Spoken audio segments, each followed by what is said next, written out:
മലയാള സിനിമയ്ക്ക് ഹാസ്യത്തിന് ഒരു പുതിയ മുഖം നൽകിയ നടനായിരുന്നു മാമുക്കോയ്. അദ്ദേഹത്തിന്റെ അഭിമുഖങ്ങൾ കേട്ടാൽ മനസ്സിലാകും, കൃത്രിമത്വമൊന്നും ഇല്ലാതെ ജീവിതം എന്താണെന്ന് മനസ്സിലാക്കി ചിരിപ്പിച്ച ഒരു മനുഷ്യൻ.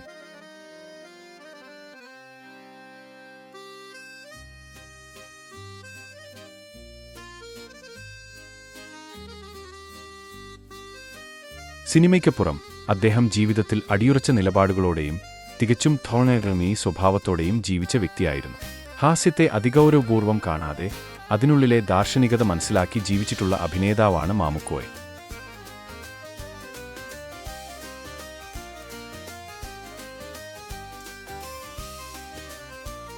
ഇന്ന് അദ്ദേഹം നമ്മിലുണ്ടാകില്ലെങ്കിലും അവിടെയൊക്കെ ആ നാടൻ ചിരിയിൽ കേരളം മുഴുവനും കാണുന്നുണ്ട്.